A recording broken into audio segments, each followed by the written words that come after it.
संख्या पद्धति। संख्या पद्धति जो नंबर सिस्टम टॉपिक है अपना,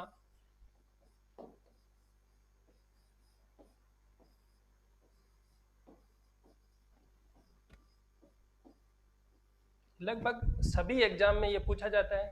इसमें से 2 से 3 सवाल तक हर एक एग्जाम में बनते हैं। संख्या पद्धति उसी प्रकार है जैसे अपना अगर परिवार है तो उसी प्रकार के सभी जो सदस्य हैं उसी प्रकार से संख्याओं में भी अलग अलग संख्याएं रहती है। तो देखो इनमें रहेगी एक तो प्राकृत संख्या। तो प्राकृत संख्या में हम बात करेंगे तो प्राकृत संख्याएं वह संख्याएं होगी जो 1 से शुरू होगी।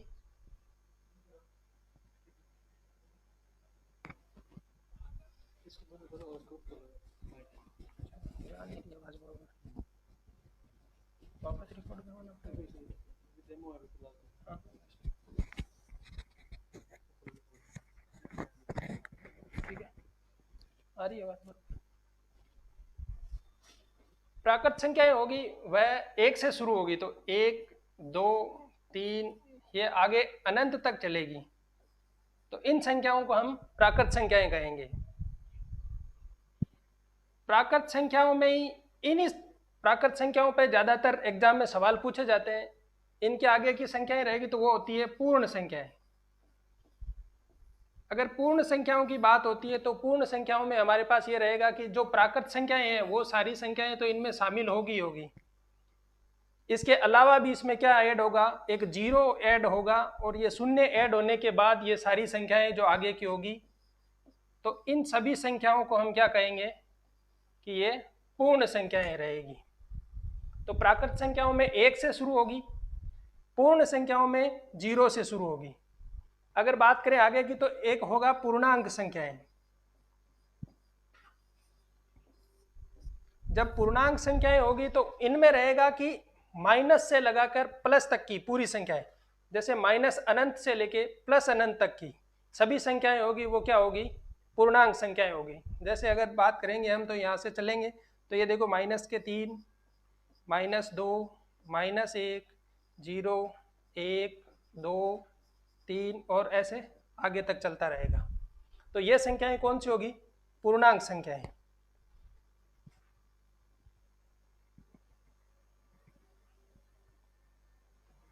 तो मैंने कहा कि ज्यादातर सवाल है जो किससे बन रहे हैं, प्राकृत संख्याओं से बन रहे हैं। तो प्राकृत संख्याओं में देखो, अगर मैं कहूं कि प्राकृत संख्याओं के योग के बारे में हम बात करेंगे तो योगफल के लिए ये रहेगा कि अगर मैं आपसे कहूं कि देखो 1 2 3 4 और 5 इनका योग करना है, तो इनके योग के लिए अपन क्या करेंगे, या तो अपने पास एक मेथड होगा कि हम इनको अलग अलग ऐड करते जाएंगे। जैसे 1 और 2 3, 3 और 3 6, 6 और 4 10, 10 और 5 15। एक तो ये मेथड है अपने पास कि सीधा अलग अलग संख्याओं को ऐड करेंगे, लेकिन ये तो तब तक ही काम में ले सकते हैं जब तक अपने पास क्या होगा, संख्याएं छोटी होगी। जैसे अगर आपसे कहे कि 1 से 10 तक की संख्याओं का योग,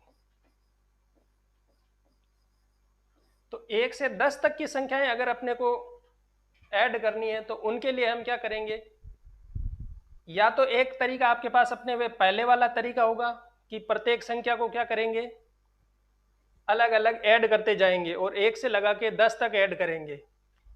या हम यहां से देखेंगे, देखो ये 1 से 5 तक की संख्याएं थी। दूसरे मेथड से मैं बात करूंगा, इसका फॉर्मूला होता है जो कि n+1/2।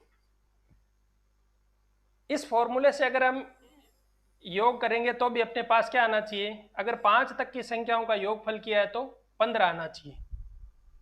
देख लेते हैं कैसे। देखो यहाँ n की वैल्यू क्या होगी, देखो 1 से 5 तक करना है तो n की वैल्यू क्या प्राप्त होगी, 5। तो हम n की वैल्यू रखेंगे 5, n+1 कितना हो गया, 6/2, 2 का भाग 6 में 3 बार, 5 × 3 15। मतलब हमने अलग अलग ऐड किया तो भी 15 प्राप्त हो रही है, और हमने फॉर्मूले से ऐड किया तो भी क्या हो रही है, 15 प्राप्त हो रही है। तो इसके लिए क्या होगा, देखो अब ये एक फॉर्मूला मिल गया अपने को कि प्राकृत संख्याओं का योगफल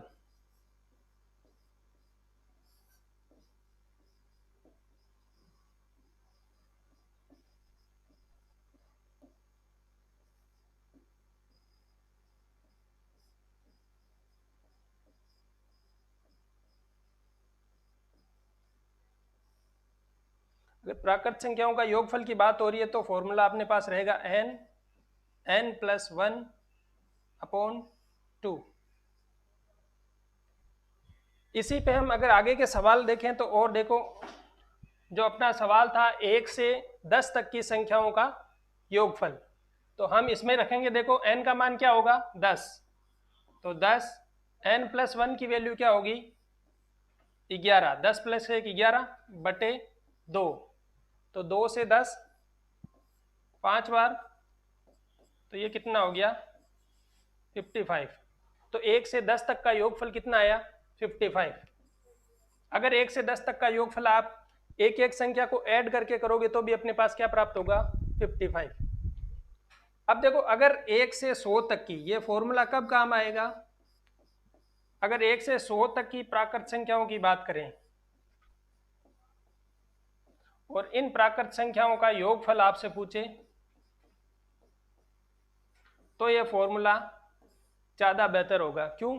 छोटी संख्याएं तो अपन ऐसा ही ऐड कर सकते हैं, लेकिन अगर 1 से 100 तक की संख्याएं आ गई तो आप 1 प्लस 2 प्लस ऐसे कितना ऐड करते जाएंगे, तब तक तो परीक्षा का समय है जो निकलता जाएगा। तो इसके लिए ये फॉर्मूला अपने को उपयोग में लेना है। 1 से 100 तक की संख्याओं का योगफल कैसे होगा, तो 100 n प्लस 1 की वैल्यू 101 बटे 2, 2 से ये 50 बार, तो 50 को 101 से गुणा करो तो 5050। तो ये वैल्यू क्या प्राप्त हुई अपने को, 1 से लगाकर 100 तक की प्राकृत संख्याओं का योगफल मिल गया अपने को। इसके आगे हम देखेंगे, देखो अगर प्राकृत संख्याओं की बात हो गई, प्राकृत संख्याओं के योग की बात हो गई, इसके बाद में होगा कि प्राकृत संख्याओं का अगर अपने पास आ जाए कि 1 का स्क्वायर प्लस 2 का स्क्वायर प्लस 3 का स्क्वायर 4 का स्क्वायर, तो इसको कैसे करेंगे, देखो 1 का स्क्वायर 1 होता है, प्लस 2 का स्क्वायर 4 होता है, 3 का स्क्वायर 9 होता है,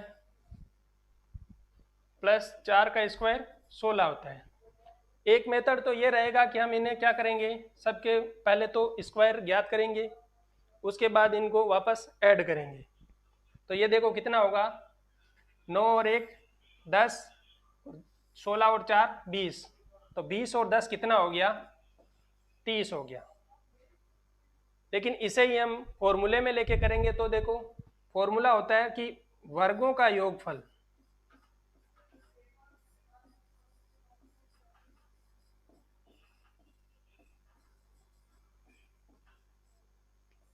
ये रहेगा अपने पास n plus 1 2n plus 1 by 6। ये फॉर्मूला होता है प्राकृत संख्याओं के वर्गों का योगफल। तो n की वैल्यू क्या लेंगे हम 4, तो देखो 4 n प्लस 1 कितना होगा 4 प्लस 1 5। अब देखो 2n प्लस 1, तो 4 का डबल 8 और 1 9 बटा 6। तो यहाँ से देखो ये 3 का भाग 2 बार, ये 3 से 3 बार डिवाइड, ये 2 से 4 गया 2 बार, तो 2 इंटू 5 10, 10 इंटू 3 30। तो हमें वही वैल्यू प्राप्त हो रही है जो हमें पहले हुई थी। तो ये सूत्र अपने को तब उपयोगी ज़्यादा रहते हैं जब संख्याएं क्या हो ज़्यादा बड़ी हो। तो हमें हमेशा सूत्र ही उपयोग में लेना है, चाहे संख्या छोटी हो चाहे बड़ी हो, क्योंकि कैलकुलेशन आसान हो जाएगी और जो एग्ज़ाम में क्वेश्चन आएंगे उन्हें हम जल्दी से जल्दी सॉल्व कर सकें। क्योंकि एग्ज़ाम में टाइम बहुत कम रहता है, जिसकी वजह से हमारे पास नंबर ऑफ क्वेश्चन ज़्यादा रहेंगे, और ज़्यादा क्वेश्चन रहेंगे तो ऑब्वियसली बात है कि टाइम मैनेजमेंट बहुत ज़रूरी है। इसके बाद ये वर्गों का हो गया। इसके बाद अगर घनों का योगफल आ जाए,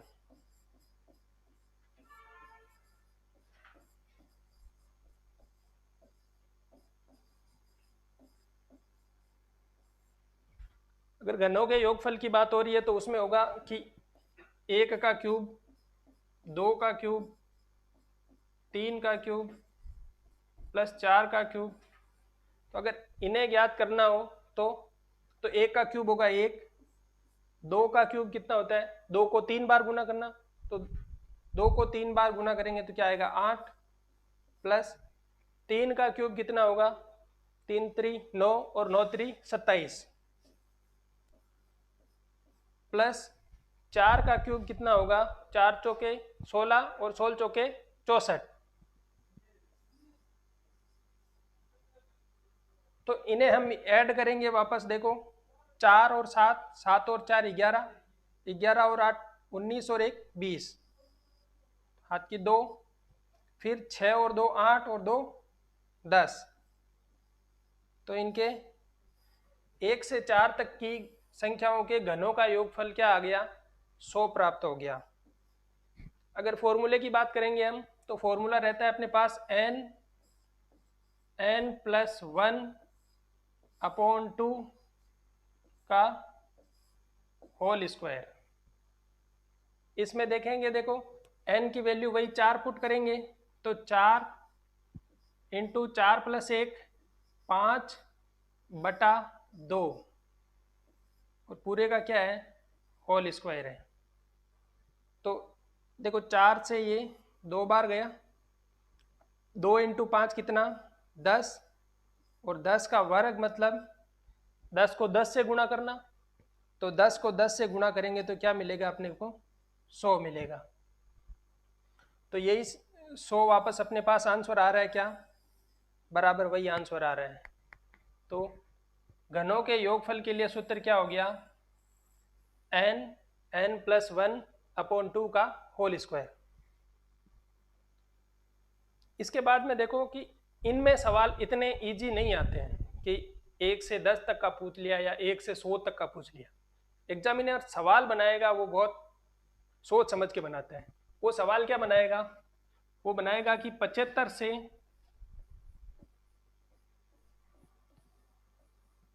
100 तक की प्राकृत संख्याओं का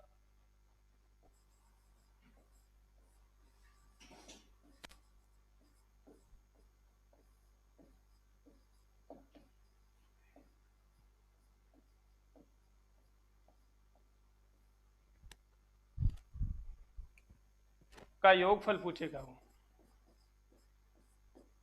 तो 75 से 100 तक की प्राकृत संख्याओं का योगफल निकालना है तो पहले क्या करेंगे, हम 100 तक की संख्याएं निकालेंगे।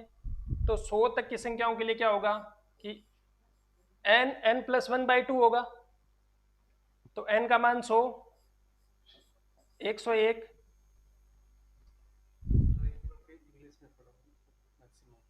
अच्छा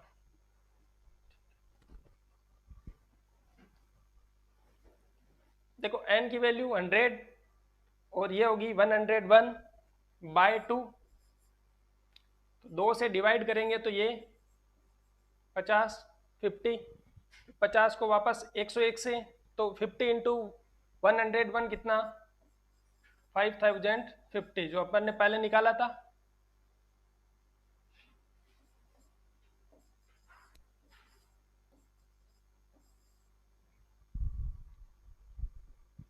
अब 75 तक का योग अपन, इसने पूछा 75 से 100 तक, तो 1 to 100 तो अपन ने निकाल लिया,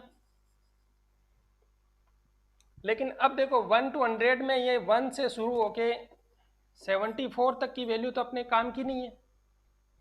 तो ये वैल्यू अपने को क्या करनी पड़ेगी, वापस हटानी है। तो 1 to 74 तक की, तो वापस वैल्यू क्या होगी 74 इंटू 75 अपॉन 2, 2 से डिवाइड 37 और 37 इंटू 75,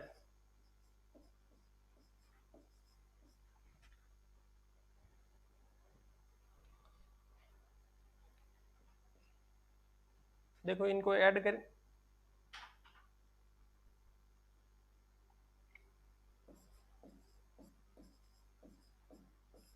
तो तो ये होगा 35, 3 गुण 50 और 3 51, 51 वापस 15, 22। तो ये देखो क्या हो रहा है, 5, 6, 7, 2। तो ये 1 to 74 की वैल्यू क्या आ गई, 2765, 2765।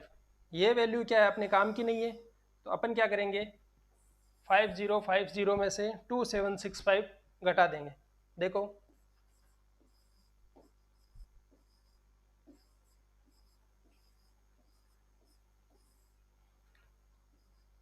5 बचेगा, वापस 6, ये 8 हो गया,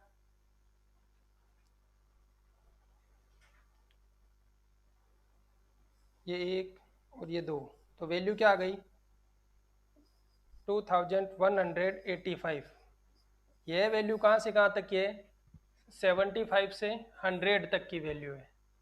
तो 75 से 100 तक की अगर योग पूछता है तो क्या होगा, सीधा अपन दोनों से ऐड करके निकाल लेंगे। इसे ज्ञात करने के लिए एक एक्स्ट्रा सूत्र भी है, तो उस सूत्र से हम देखते हैं कि अगर 75 से 100 तक का योग पूछ रहे हैं तो फॉर्मूला ये रहता है कि x plus y, x minus y plus 1/2। x की जगह क्या रखेंगे हम, 100, y की जगह 75। तो देखो 100 प्लस 75 और ये क्या होगा, 100 minus 75 plus 1/2। 100 plus 75 175, 100 minus 75 25 plus 1 तो 26/2। देखो ये 13 टाइम्स, तो 75 175 इंटू 13, तो 13 से 5 6, 13 का 7 बार,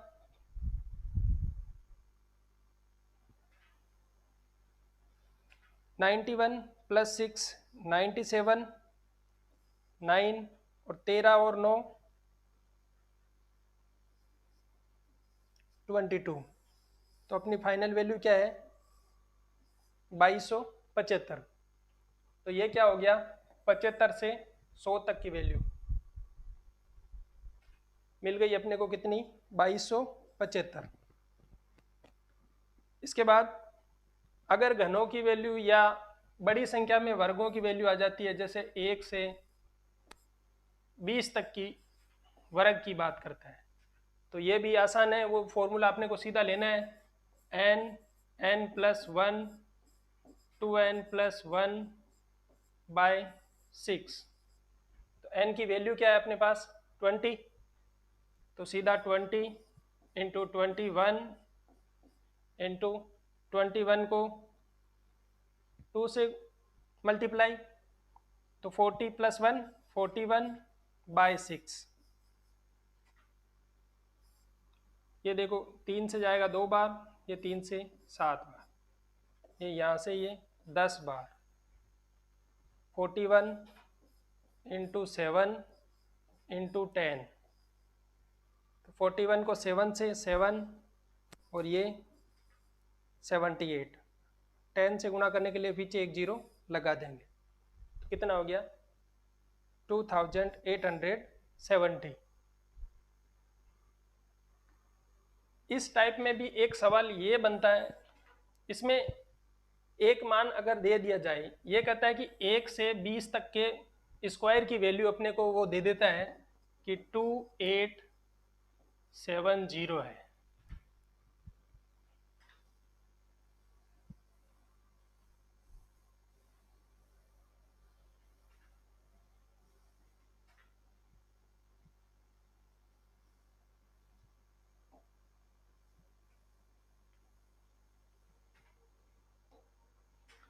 अगर 1 2 का स्क्वायर अप टू 20 के स्क्वायर की वैल्यू उसने दे दी कि 2870 है।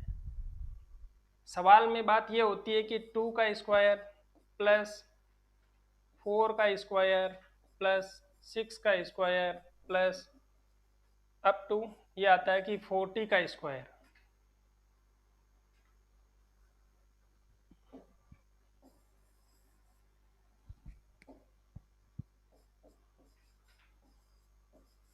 ये वैल्यू अगर पूछता है तो अलग से स्क्वायर करके तो ऐड करने से रहे। दूसरी बात, अपने पास वो फॉर्मूला भी नहीं है कि 1 से 20 तक की वैल्यू या 1 से 40 तक की वैल्यू निकाल लें। 1 से 40 तक की वैल्यू निकालेंगे तो इसमें देखो 3 का स्क्वायर नहीं है, 5 का स्क्वायर नहीं है। लेकिन इसमें एक ट्रिक ये बैठेगी, देखो इसे मैं क्या लिखूंगा, 1 का स्क्वायर इंटू 2 का स्क्वायर लिख सकता हूं। वापस इसे क्या लिखूंगा मैं, 2 का स्क्वायर इंटू 2 का स्क्वायर। 6 को मैं क्या लिखूंगा, 2 का स्क्वायर इंटू 3 का स्क्वायर। इसी प्रकार आगे मैं चलता रहूंगा। और ये 40 का स्क्वायर, 40 के स्क्वायर को मैं क्या लिखूंगा, 2 का स्क्वायर इंटू 20 का स्क्वायर। भाई बात तो सेम ही है कि 40 का स्क्वायर कर रहे हो या दोनों का अलग अलग कर रहे हो। मतलब मैं अगर कहूं कि ए बी का स्क्वायर करना है तो इसे हम ऐसे भी तो लिख सकते हैं, ए का स्क्वायर इंटू बी का स्क्वायर।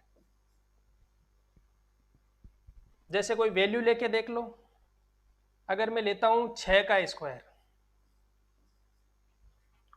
तो 6 का स्क्वायर कितना होगा, 36। लेकिन मैं इसे लिख क्या रहा हूं, 2 का स्क्वायर इंटू 3 का स्क्वायर। देखो 2 का स्क्वायर कितना, 4, 3 का स्क्वायर 9, तो 9 को 4 से गुणा करो, मल्टीप्लाई करने पर आएगा 36। तो वैल्यू सेम मिल रही है। तो हम क्या करेंगे कि इनको हमने टुकड़ों में लिख लिया है। जब ये चीज टुकड़ों में आ गई है तो इसके बाद देखो, अब अपने को कुछ आइडिया लगेगा कि यहां से मैं 2 की पावर 2 या 2 का स्क्वायर तो मैं क्या करूंगा, कॉमन ले लूंगा। तो यहां से क्या बचेगा, 1 का स्क्वायर, 2 का स्क्वायर,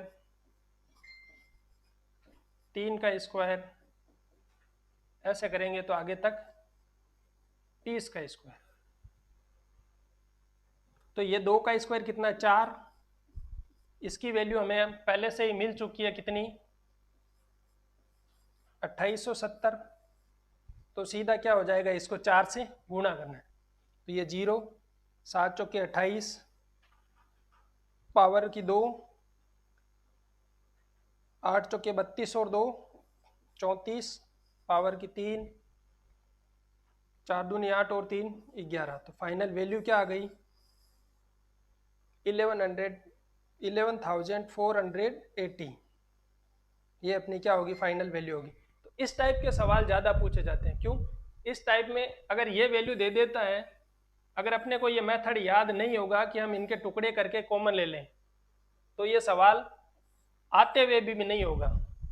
अपने को आता है कि वर्गों का योगफल n+1 2n+1/6 होता है, लेकिन इसके बावजूद भी अपन ये सवाल नहीं कर पाएंगे। क्यों, कि इसमें पहले कॉमन लेके इसके बाद अगर ये मेथड लागू होगा। अगर ये चीज नहीं देता है तो भी अपने को क्या ध्यान में रखना है कि पहले यहां तक पहुंचना है, इसके बाद यहां पे फॉर्मूला लगाना है n+1 2n+1/6 वाला। इसमें एक होता है कि जो प्राकृत संख्याओं की बात तो अपन ने कर ली, और सभी फॉर्मूले भी प्राकृत संख्याओं पे ही लगते हैं। लेकिन अगर वो प्राकृत की जगह पूर्ण दे देता है कि पूर्ण संख्याओं, जैसे वो कहे कि प्रथम 10 पूर्ण संख्याओं का योगफल बताओ, तो प्रथम 10 पूर्ण संख्याएं कौन कौन सी होगी, पहले तो अपने को यह पता होना चाहिए। तो पूर्ण संख्याओं की जब बात हुई है तो हमें पता है कि पूर्ण संख्याएं 0 से शुरू होगी। और 10 संख्याएं लेनी है तो पहली 0 1 2 3 4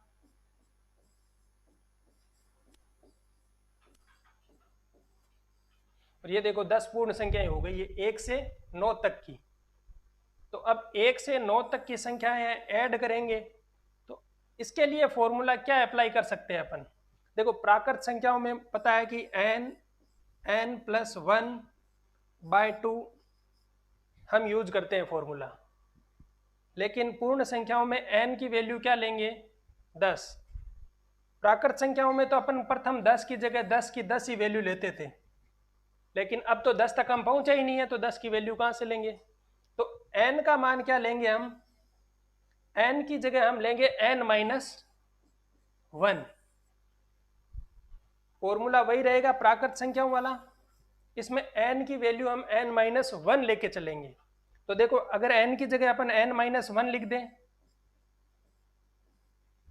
n प्लस 1 है, तो n की वैल्यू तो मैं लिख रहा हूं n-1 और प्लस का 1 है तो मैं वापस लिख देता हूं प्लस का 1 और बाय 2। देखो n-1, ये प्लस का 1 ये माइनस का 1 कैंसिल आउट हो गए। फाइनली क्या आया? n-1/2। तो पूर्ण संख्याओं की अगर वो बात करता है तो हमेशा अपने को क्या लेना है? n की जगह n-1। जितनी संख्याओं का पूछता है उनसे एक कम करने के बाद फॉर्मूला लगाना है, कौन सा? प्राकृत संख्याओं वाला। जैसे अगर वो कहता है कि प्रथम 10 की बात करें, तो प्रथम 10 में क्या होगा? अगर प्रथम 10 पूर्ण संख्याओं का योगफल पूछा है तो हमें पता है कि प्रथम 10 में 0 से शुरू करते हुए हम 9 तक जाएंगे, तो या तो यहाँ से 10 में से 1 घटा दो, तो n की वैल्यू क्या हो गई? 9। तो वापस उसमें रख दो, 9 इंटू 10/2, ये आ गई 45। या पहले से ही n-1 वाला ले लो, n-1/2। तो n की वैल्यू 10 रखोगे, 10 में से 1 घटाओगे 9/2, ये भी क्या होगी? 45। तो पूर्ण संख्याओं में हमें यह चीज ध्यान रखनी है कि n की वैल्यू n-1 करते हुए चलना है। ठीक है सर।